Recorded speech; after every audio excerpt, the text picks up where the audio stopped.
নমস্কাৰ বন্ধু বান্ধৱীসকল, এয়া হৈছে লখিমপুৰ জিলাৰ আমতলা অঞ্চলৰ ৰঙা নদীৰ বানপানী।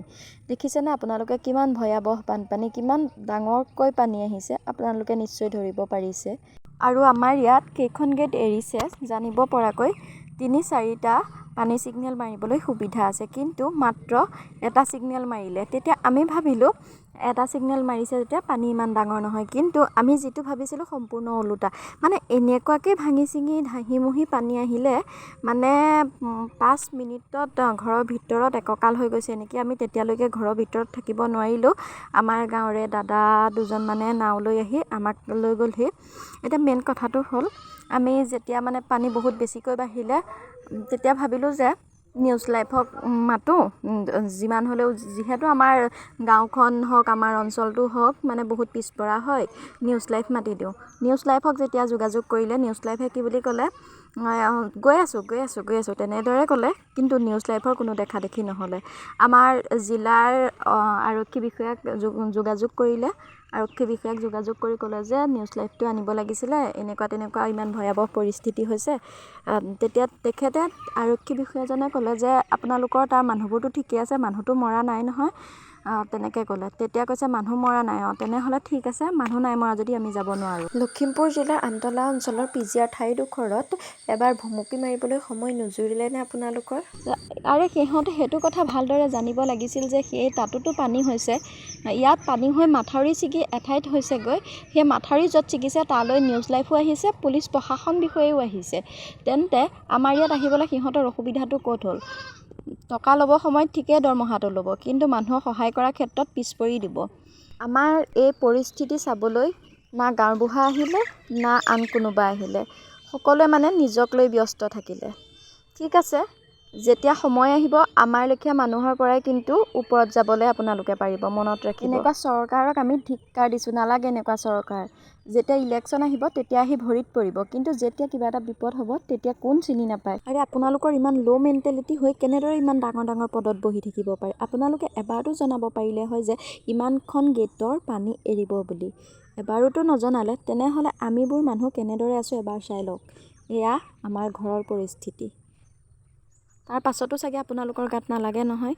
এতিয়া বান বিধ্বস্ত লোকক আপোনালোকে সহায় কৰিব পাৰিবনে? যদি নোৱাৰে তেনেহ'লে ভৰিত পৰিবলৈ কি কাৰণে আহে ইলেকশ্যন আহিলে? আৰু যদি আপোনালোকৰ মানৱীয়তা গুণটো অলপ হ'লেও আছে, তেনেহ'লে এই ঘৰ দেখিছে যেনেদৰে ভিডিঅ' কৰিছোঁ তেনেদৰে আমাক আপোনালোকে ক্ষতিপূৰণ দিয়াটো জৰুৰী বুলি ভাবোঁ দেই। কাৰণ আপোনালোকে নিজে ভুল কৰিছে, ভুলটো আমি নাই কৰা।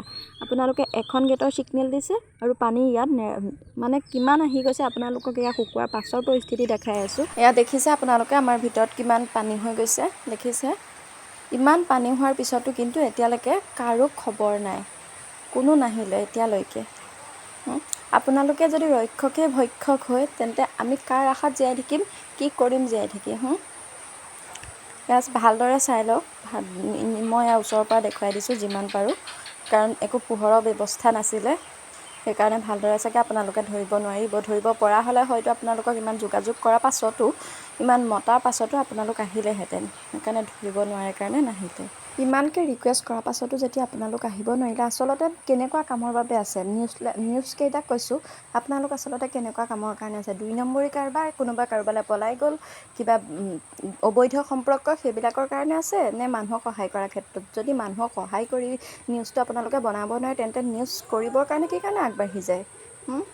আৰু সেই আমাৰ জিলাৰ প্ৰশাসন বিষয়া ইমান ধুনীয়াকৈ আমি মাতিছোঁ, সুধিছে মানুহ মৰিছে নেকি? আৰে মানুহ মৰা হ'লে আপোনালোকক নামাতো, মানুহ নাই মৰাৰ কাৰণে মাতিছোঁ, সহায় কৰিবৰ কাৰণে, উদ্ধাৰ কৰিবৰ কাৰণে নৈপৰীয়া ৰাইজক।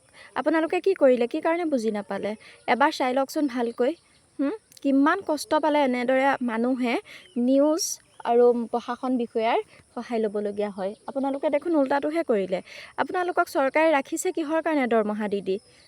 এয়া হৈছে ল'ৰা ছোৱালীয়ে পঢ়া কিতাপ তাত থৈছিলে, আৰু সেয়া পানী আহি পেলাই চব উটুৱাই লৈ গুচি গ'ল। এতিয়া স্কুল কেনেকৈ যাব, সিহঁতে পঢ়া শুনা কেনেকৈ কৰিব? আপোনালোকেতো এইবোৰ কৰোঁ বুলিয়ে কৰিছে। চব আপোনালোকৰ ষড়যন্ত্ৰ যেনহে লাগিছে। নহ'লে আপোনালোকক ইমান ৰিকুৱেষ্ট কৰাৰ পাছত নুসুধিলে হয় মানুহ মৰিছে নেকি? আৰে কি কথা সুধিবলৈ আহে? ইলেকশ্যন এবাৰেই নাহে, প্ৰতি বাৰে ইলেকশ্যন আহিব এইবাৰ ভৰিত পৰি ভিক্ষা খুজিবলৈ। লাজ নালাগিবনে আপোনালোকৰ তেতিয়া ভৰিত ধৰি ধৰি ভিক্ষা খুজিবলৈ?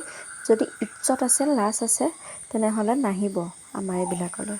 আজি সকলোৰে মৰমৰ হিমন্ত মামা আহিছিলে, কিন্তু আমাৰ ইয়াত নহয়, বেলেগ ছাইডতহে গৈছিলে, য'ত মাথাউৰি ছিগিছে তাত গৈছে। আৰে আমাৰ ইয়াত কিমান পানী হৈছে মইতো দেখুৱাই আছোঁ ন। আৰু সকলোতে দি আছে লখিমপুৰ নিউজ কি তেতিয়া হিমন্ত মামা চকুত পৰা নাছিল। আচলতে ভবা নাছিলোঁ যে হিমন্ত মামা ইমান এখন ডাঙৰ মুখা পিন্ধি আছিলে বুলি।